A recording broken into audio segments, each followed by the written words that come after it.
جی اعوذ باللہ من الشیطان الرجیم، بسم اللہ الرحمن الرحیم۔ سورہ نساء آیت نمبر 31 میں اللہ تعالیٰ ارشاد فرما رہے ہیں، جس کا ترجمہ ہے: اگر تم ان بڑے گناہوں سے بچو گے جن سے تمہیں منع کیا جاتا ہے تو ہم تم سے تمہاری چھوٹی برائیاں دور کر دیں گے اور تمہیں باعزت داخلے کی جگہ میں داخل کریں گے۔ یعنی یہ کہ اللہ تعالیٰ جو ہے ہمیں کبیرہ گناہوں سے بچنے کی جو ہے وہ ترغیب دلا رہے ہیں، اور اس وجہ سے اللہ تعالیٰ ہماری چھوٹی چھوٹی برائیاں، کوتاہیاں، کمیاں جو ہے وہ ہم سے دور کر دیں گے۔ مطلب یہ کہ کبیرہ گناہ وہ ہیں جن کے متعلق اللہ تعالیٰ نے قرآن میں یا حدیث میں صاف صاف جو ہے وہ وعید سنا دی ہے، ان کے لیے حد جو ہے وہ نافذ کر دی ہوتی ہے، اس کو ہم کبیرہ گناہ کہتے ہیں۔ تو یہ ایک اللہ کا جو ہے وہ اظہار ہے غصے کا، ٹھیک ہے، کہ شریعت میں اس پر جو ہے وہ اللہ تعالیٰ نے پھر حد مقرر کر دی ہوتی ہے، تو اس کو کبائر گناہ کہتے ہیں، یعنی کہ بڑے گناہ، اور اس کی معافی نہیں ہے جب تک کہ انسان سچے دل سے اس کے لیے اللہ تعالیٰ سے معافی نہ مانگ لے۔ اور سیئات جو ہیں وہ گناہ ہیں جن سے منع تو کیا گیا ہے لیکن ان پر کوئی وعید نہیں ہے، یعنی کہ کسی وعید اور حد کا ذکر نہیں ہے، لیکن اللہ تعالیٰ ان کے حوالے سے بھی ہم سے باز پرس کرے گا۔ تو اللہ تعالیٰ کا یہ مومنوں سے وعدہ ہے کہ جو شخص کبیرہ گناہوں سے بچے گا، اللہ اس کے صغیرہ گناہ بھی معاف کر دے گا، اور یہ کہ اس کو جنت میں داخل کرے گا۔ ان کے ساتھ ہی اللہ تعالیٰ نے اس کے لیے جو ہے وہ ایک خوشخبری بھی سنا دی ہے، ٹھیک ہے۔ تو بہت سے ہم نے آیات پڑھی جن میں کبیرہ گناہ کا ذکر ہے، اور سب سے بڑا جو کبیرہ گناہ ہے ان الشرک لظلم عظیم، کہ بے شک شرک یقیناً بہت بڑا ظلم ہے، بہت بڑا گناہ ہے، گناہ کبیرہ ہے۔ اس حوالے سے بہت سی احادیث ہیں، اور ان میں سے جو ایک حدیث جو ہے وہ میں آپ کو جو ہے وہ سناتی ہوں، اور وہ آپ ہمیشہ کے لیے یاد رکھیں کہ آپ صلی اللہ علیہ وسلم نے فرمایا کہ ان 7 قسم کے گناہوں سے بچو جو ہلاک کر دینے والے ہیں۔ صحابہ نے عرض کی: اے اللہ کے رسول، وہ کون سے گناہ ہیں؟ آپ نے فرمایا: اللہ کے ساتھ شرک کرنا، جادو کرنا، ناحق قتل کرنا، سود کھانا، یتیم کا مال کھانا، میدان جنگ سے پیٹھ پھیرنا، اور پاک باز بھولی بھالی معصوم عورت پر تہمت لگانا۔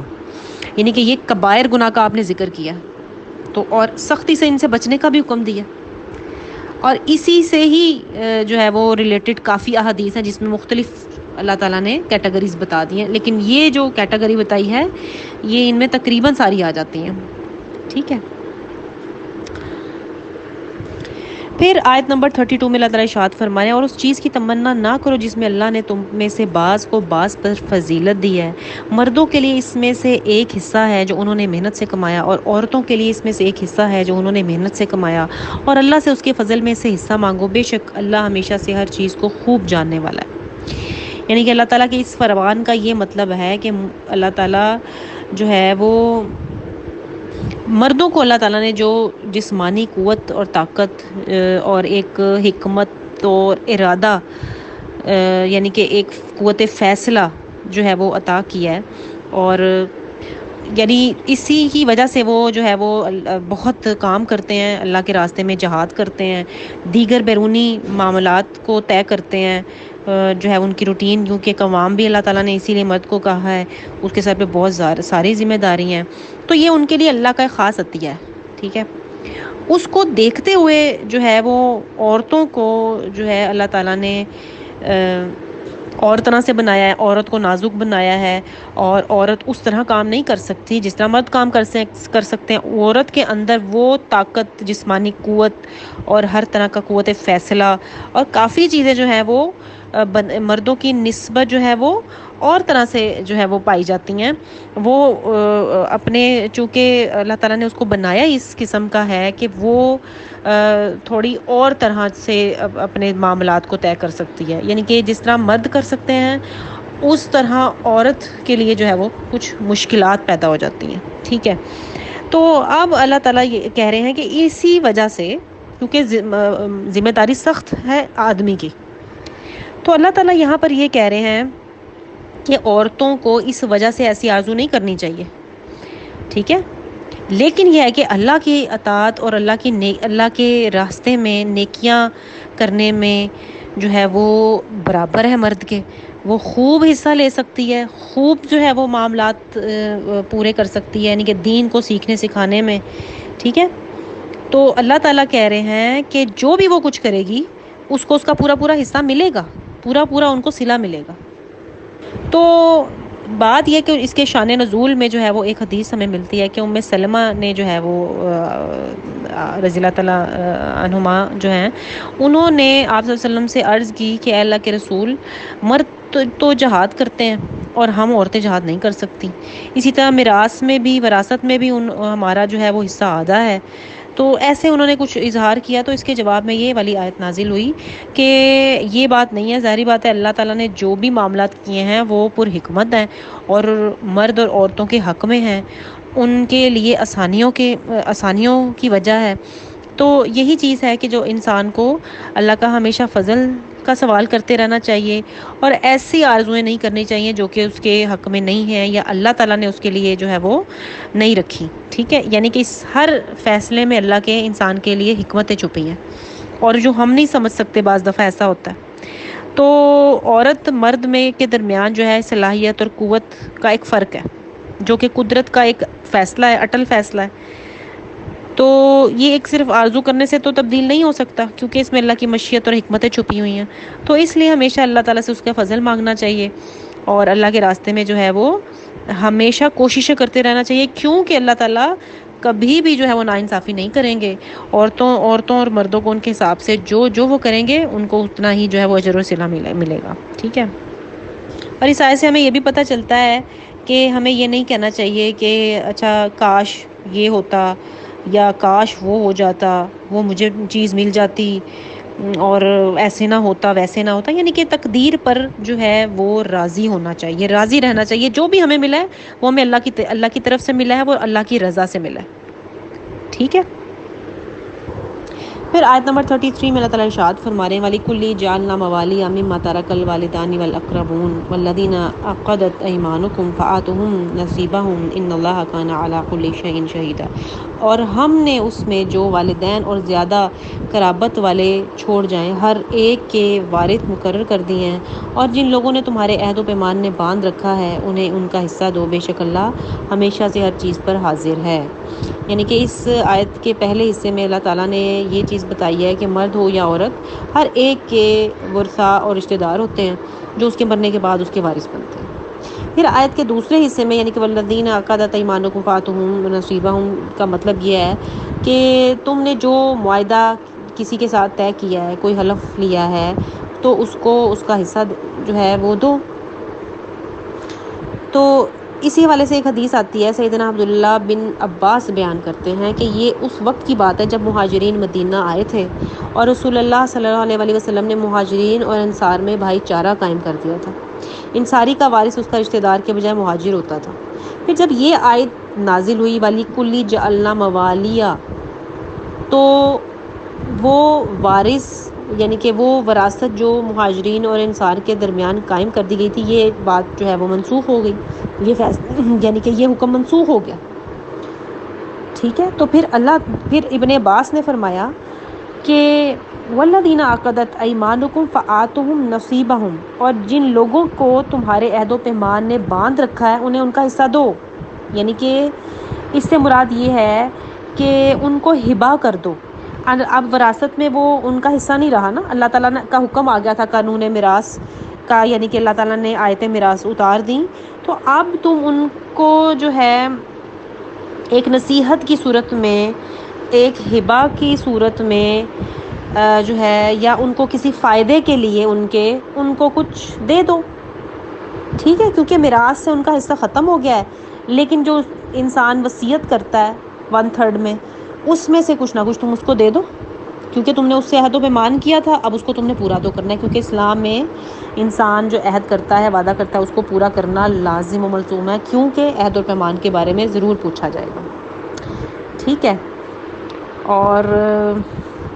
یہاں پر جو موالیہ ہے نا، اس کے کافی معنی بنتے ہیں، مددگار، آقا، وارث اور غلام، آزاد کردہ غلام، کسی بھی معاملات کا ذمہ دار، مینیجر جس کو کہتے ہیں، ٹھیک ہے۔ تو بہت سے معنی میں موالیہ جو آتا ہے، ٹھیک ہے، مولا کی جمع موالیہ، یعنی کہ پھر آیت نمبر 34 میں اللہ تعالیٰ ارشاد فرما رہے ہیں مرد عورتوں پر نگران ہیں اس وجہ سے کہ اللہ نے ان کے بعض کو بعض پر فضیلت عطا کی اور اس وجہ سے کہ انہوں نے اپنے مالوں سے خرچ کیا. پس نیک عورتیں فرما بردار ہیں غیر حاضری میں حفاظت کرنے والی ہیں اس لیے کہ اللہ نے انہیں محفوظ رکھا. اور وہ عورتیں جن کی نافرمانی سے تم ڈرتے ہو سو انہیں نصیحت کرو اور بستروں میں سے ان سے الگ ہو جاؤ اور انہیں مارو. پھر اگر وہ تمہاری فرما برداری کریں تو ان پر زیادتی کا کوئی راستہ نہ کرو تلاش نہ کرو. بے شک اللہ ہمیشہ سے بلند ہے بہت بڑا ہے. یعنی کہ اللہ تعالیٰ نے مرد کو گھر کا قوام یعنی کہ نگران، قوام ہوتا ہے نگران ذمہ دار، اس کو مرد کو قرار دیا اور عورت کو حکم دیا کہ وہ اس کے ماتحت رہے، اس کی بات مانے. ٹھیک ہے، یعنی ایک تو یہ کہ مرد کو جو ہے اللہ تعالیٰ نے طبعی طور پر یعنی کہ قوت اور عقل کے اعتبار سے پختگی دی ہے، اس کو یہ امتیازی حیثیت حاصل ہے، وہ منظم یعنی کہ پورا جو ہے وہ منتظم ہوتا ہے. اور دوسرا یہ کہ گھر کے سارے اخراجات جو ہیں وہ یعنی کہ بیوی کے نفقہ نان و نفقہ سمیت وہ ہر چیز مرد کے ذمہ ہے. ٹھیک ہے، اب ظاہری بات ہے اس کے اوپر کڑی ایک بہت سخت ذمہ داری ہے، تو اس لیے اللہ تعالیٰ نے اس چیز کو بار بار واضح کیا یہاں پر. اب اس بنا پر گھر کا جو نگران بننے کا حق جو ہے وہ مرد کو ہے، عورت کو نہیں ہے. پھر اللہ تعالیٰ یہاں پر اس چیز کو بتا رہے ہیں کہ اب چونکہ اللہ تعالیٰ نے یہ بات واضح کر دی ہے کہ تم نے اس کے ماتحت رہنا ہے، تم نے اس کی فرما برداری بھی کرنی ہے. مطلب یہ کہ شوہر کی جو اطاعت ہے وہ اللہ کی رضا کا باعث ہے. پھر اللہ تعالیٰ کہہ رہے ہیں کہ یہ جو نیک عورتیں ہیں یہ فرما بردار ہوتی ہیں اپنے میاں کی، اپنے خاوند کی، اور جب خاوند ان کے غیر حاضر ہوتے ہیں، گھر میں نہیں ہوتے، تو ان کے گھر کی، ان کی اولاد کی، ان کے مال کی، ان کی عزت کی، عصمت کی حفاظت کرتی ہیں. پھر ایک اور آپشن عورتوں کی ایک ایسی بیوی جو کہ یعنی کہ اللہ تعالیٰ کہہ رہے ہیں جس کی ناراضگی سے، نافرمانی سے جو ہے، جس کی بدسلوکی سے تمہیں ڈر لگتا ہے، یا وہ ایسی ہے کہ تم جو ہے وہ مطلب وہ تمہاری تابع فرمان نہیں ہے، کوئی چیز کو کیئر نہیں کر رہی، مطلب بالکل تمہاری کیئر، گھر کی کیئر نہیں، تو اب شوہر کو یہ ذمہ بنتا ہے شوہر کا کہ وہ اس کو اچھے طریقے سے نصیحت کرے، اس کے حقوق یاد دلائے، اور یہ کہ اس کو اللہ کی ناراضگی اور اللہ کے عذاب سے ڈرائے. اور پھر یہ کہ یہاں پر جو ہے یعنی کہ حق زوجیت آ جاتا ہے کہ وہ بھی ادا نہ کر رہی ہو تو اس کے بارے میں اس کو اس سے ڈرائے اور اللہ کے حکم سے ساری یعنی کی چیزیں یاد کروائے. ٹھیک ہے، اگر جو ہے وہ اچھی ہوگی تو یہ نصیحت کافی ہوگی. اب اگر بات نہیں بن رہی تو اللہ تعالیٰ کہہ رہے ہیں کہ تم اس سے بات کرنا چھوڑ دو، اس کا بستر علیحدہ کر دو، اور یہاں تک کہ اگر وہ بعض اس چیز سے بھی نہیں اس کو ہو رہا تو کچھ تدبیر اللہ نے بتائی کہ اس کی پٹائی کی جائے. مطلب یہ کہ ایسا نہیں کہ اس کو مار کے جو ہے وہ اس کو مرنے والا کر دیا جائے. ٹھیک ہے، جیسے کہ مرد شوہر جو ہیں وہ اکثر ایسے کرتے ہیں. تو اس کے لیے اللہ تعالیٰ کے نے اس طرح جو علماء جو ہے وہ بتاتے ہیں کہ جیسے کہ ہلکی سی جو ہے وہ ضرب لگانا ایسے کر کے کہ اس کو پتہ چل جائے کہ اس کو کوئی نصیحت کی جا رہی ہے. ٹھیک ہے، یعنی کہ حدیث میں آتا ہے کہ آپ صلی اللہ علیہ وسلم نے فرمایا کہ تم میں سے کوئی اپنی بیوی کو ایسے نہ مارے جیسے کوئی اپنے غلام کو مارتا ہے. ٹھیک ہے، تو ایسا سلوک روا رکھنے کا قطعی طور پر حکم نہیں دیا جا رہا. ٹھیک ہے، تو انہیں مارو سے مراد اب قرآن میں یہ نہیں آ گیا کہ ہاتھ کھل جائیں میاں کے اور پھر وہ ایسے معاملات کریں، نہیں، یہ یہاں پر نہیں کہا جا رہا. ٹھیک ہے، تو اس کو بس ہلکا سا تھوڑا سا ہلایا جائے کہ ہاں تم پر یہ ذمہ داری ہے، ٹھیک ہے، جس کو تمہیں پورا کرنا ہے. پھر اگر وہ مان جاتی ہے، نصیحت قبول کرتی ہے، یہ چیزیں ساری مان لیتی ہے، فرما برداری کرتی ہے، تو اللہ تعالیٰ کہہ رہے ہیں بس روک دو، اب تمہارے لیے اس پر مزید زیادتی کا کوئی راستہ نہیں ہے، اب تم اس کو اس کے حال پہ چھوڑ دو، اور اب دیکھو کہ وہ کیا کرتی ہے. انشاءاللہ وہ اپنی ساری ذمہ داریاں جو ہے وہ پوری کرے گی. ٹھیک ہے، تو اللہ تعالیٰ نے یہاں پر سارے اصول طریقے بتا دیے ہیں کہ پھر تم نے نہیں مارنا، نہیں تنگ کرنا، طلاق کی دھمکی نہیں دینی یا کوئی ایسی بات نہیں کرنی. ٹھیک ہے، اب وہ ٹھیک ہو جائے گی اور اللہ پر تمہیں بھروسہ رکھنا ہے کہ معاملات انشاءاللہ سدھر جائیں گے، سنور جائیں گے.